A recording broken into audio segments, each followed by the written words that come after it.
Hey, what's going on, guys? So, I wanted to talk about this bloke. There's this photographer named Elliot who I found on Instagram, and I saw he did a reel about creating your own bokeh. So I reached out to him and I asked him if he cared if I actually took this idea and made a YouTube video about it. He was really cool about it, and he said go for it. So this is what this video is right now. But what he showed in his reel was that you don't have to go onto Google or anything to find bokeh or light orbs that you can use in your photos and Photoshop them in. You can actually go ahead and create your own bokeh. I thought this was really cool because I myself like to add bokeh into my photos, and a lot of the times I'm just searching online to see if I can find some. So basically that's what we're going to attempt in this video. If someone had told me that I will take off and find something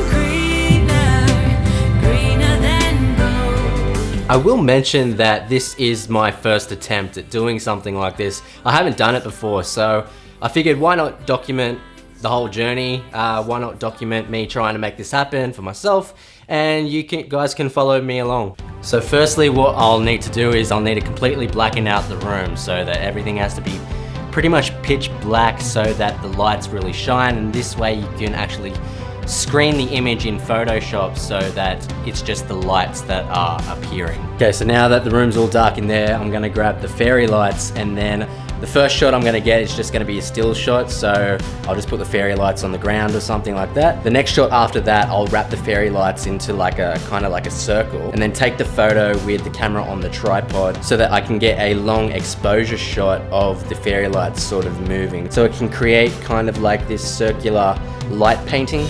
You'll see. Tell me where you're going to.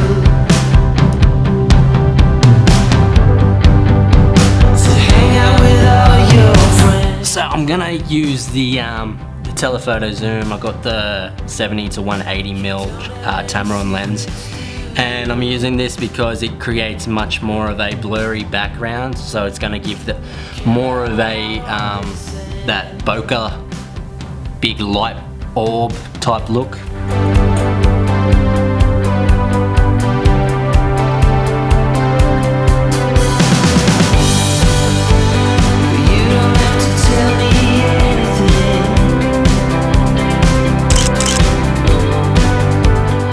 Couple things. I had to take the fairy lights off the ground and put them on the tripod because they were producing too much light on the carpet, and that's stuff that I don't want because I'm meant to screen all the blackness out in Photoshop so that it's just the lights and the light orbs that are showing. Secondly, I had to focus on sort of the behind the lights to make sure that the focus was not on the lights, otherwise then you're missing the whole purpose because you want that blurry type look to the actual fairy lights. So now what I'm going to do is I'm going to roll the fairy lights up into like a circle, then have the camera pointing down on the tripod, and I'm just going to be like kind of swaying the lights in a circular motion to try to get a long exposure shot on this wide angle lens that I have now.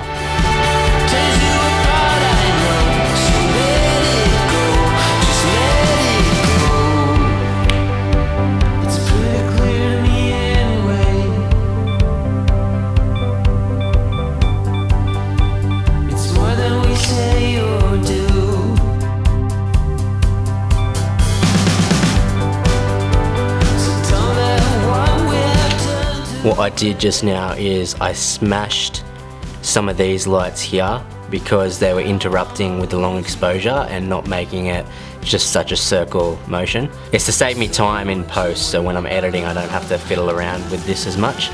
So yeah, there's a tip for you, is to just take out some of the lights that are leading up towards the camera so that you just have this part here. Let's give this another go.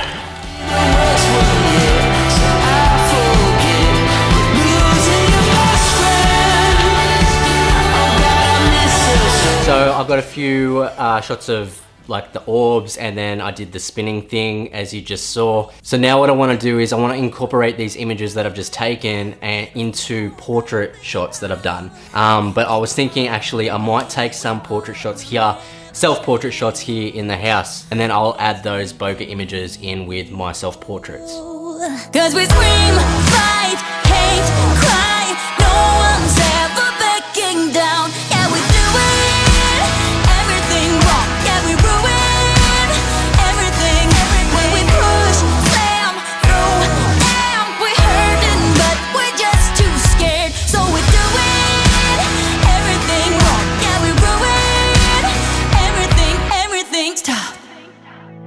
Okay, so open up Photoshop and upload your photos. We are always on What we're gonna do first is we're gonna open up all the bokeh images that we just took, and we're gonna choose our favorite one, put that into Photoshop. Once that's in, we're gonna go over here and screen the image and then place it in the place we want it. Use the eraser tool to erase whatever you don't want. And then we'll go over here to levels and we'll set the levels, but you wanna make sure that you click this button so that it attaches to the bokeh image that you want, and then you just adjust the brightness of whatever you like, and you can also change the opacity.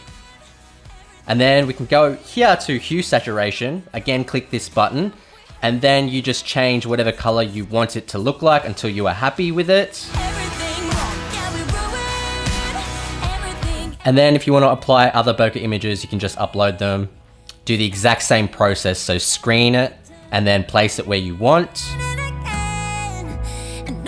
Again, use the eraser tool to take away whatever you don't want. And if you click Control J, that will duplicate the image and you can just move that around. You can muck around with that however you like. And then you can click both of these and group them by hitting Control G and then merge them together and then screen them again. And again, do the exact same process with the hue saturation. So yeah, you can just muck around with that and use the bokeh images to your advantage, however you like them to look, and really just have fun with it and experiment around to your liking.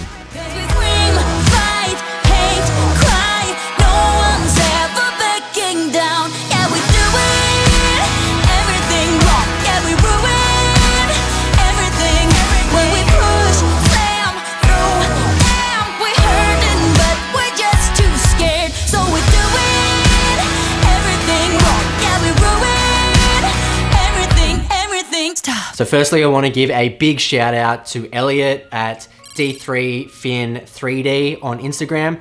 Go check him out, follow this link. I'll put his link in the description down below as well.